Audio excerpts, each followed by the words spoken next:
trabajo periodístico ha demostrado ser útil, han sido juzgados algunos de los sujetos a los que he evidenciado. Me parece que estamos creando una cultura en contra de la pornografía infantil, de la pederastia, que yo soy parte de ese tipo de periodismo educativo también. Y eso me da muchísima fuerza, saber que es útil lo que hago. Es decir, yo no voy y cubro un asesinato y luego me voy. Estoy cubriendo mucho más que eso, estoy cubriendo la supervivencia de las niñas y las mujeres, estoy cubriendo las historias detrás de las historias, estoy cubriendo las redes de corrupción y quiénes son los corruptores, y eso es parte de mi trabajo y eso me da mucha fuerza. Sobre la actual declaración que dio el procurador del estado de Oaxaca, mencionó que eran 206 feminicidios, a lo que las organizaciones no gubernamentales mencionaban que eran 220 feminicidios. ¿Cuál es tu opinión acerca de eso? A mí me parece que hay algo interesante que está sucediendo aquí, comparando a su procurador, al procurador de Oaxaca con el de otros estados como el de Quintana Roo, y por supuesto con el de Veracruz, etc. Me parece que es interesante que haya explicado el procurador que efectivamente sus ministerios públicos no saben documentar el feminicidio. Es decir, está entendiendo que hay un problema muy serio dentro de la propia Procuraduría, que hay que capacitar, lo declaró públicamente todos los medios a las y los ministerios públicos para que sepan documentar, ya la Policía Ministerial para que sepa también dar seguimiento a las investigaciones. Es decir, está entendiendo que el problema está en otro lugar. Me parece que eso ya es una ganancia comparada con otros estados.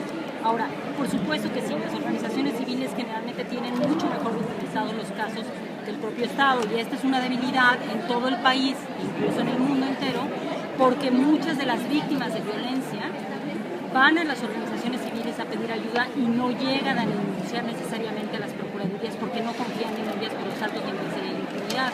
Entonces es tan importante por eso que la autoridad entienda que debe cruzar las cifras y debe solicitar el apoyo y la experiencia y el profesionalismo de las organizaciones para que la autoridad pueda entender de qué se trata. Es decir, también a las organizaciones civiles de Oaxaca, igual que a las del resto del país, les corresponde entender que el procurador no es ni su enemigo, ni su amigo, ni su aliado, sino un servidor público que tiene la obligación de sentarse con ellas para poder entender la situación de la violencia contra las mujeres y entonces abordarla.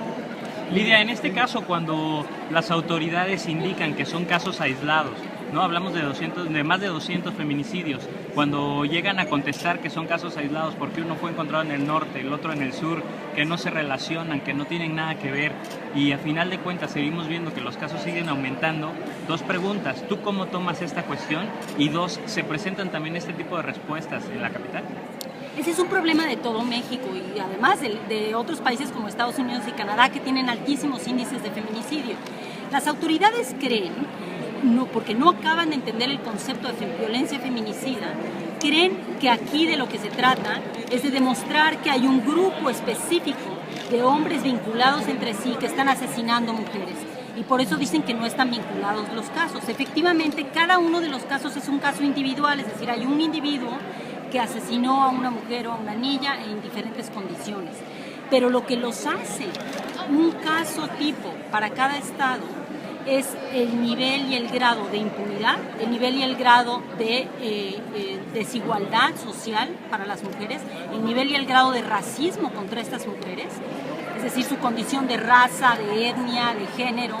Eso es lo que no acaban de entender las autoridades. Si lo entendieran, dirían, este sí es un fenómeno que responde a un factor cultural y a los decretos culturales que dicen que las mujeres tienen que mantenerse en ciertas condiciones y si se salen de esas condiciones van a ser asesinadas. Es decir, no es un grupo concreto el que está matando a las mujeres, en eso tienen razón, pero lo que tienen que aprender es a entender qué significa el feminicidio. Yo le recomendaría al procurador y a toda la gente que quiera hablar de feminicidio que se lea un libro de Marcela Lagarde que se llama Los cautiverios de las mujeres.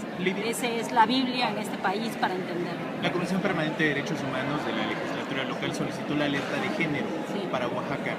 No fue otorgada. ¿Cuál es tu opinión con respecto, primero, a la solicitud y segundo, a la alerta en sí? Mira, me parece que ese es un problema para todo el país en general y es importante que las y los legisladores oaxaqueños lo entiendan, por eso preguntaba yo a qué le tiene miedo, pues que también el gobernador lo entienda. Si estuviéramos a punto de ver la llegada de un tsunami a Oaxaca, Lo primero que haría el gobernador junto con el secretario de Gobernación y todo el Congreso sería decir, vamos a hacer una alerta cívica, vamos a llamar a la sociedad a prepararse para un tsunami porque viene un tsunami. Eso es lo que hace. Eso es lo que estamos pidiendo con las alertas de género. Hay que preparar a la sociedad y preparar al Estado para prevenir un fenómeno que se viene mucho mayor, con mucho mayor fuerza, y para detenerlo de inmediato. Mientras no entiendan que la alerta de género significa llevar a cabo una acción para prevenir el crecimiento de un fenómeno criminal,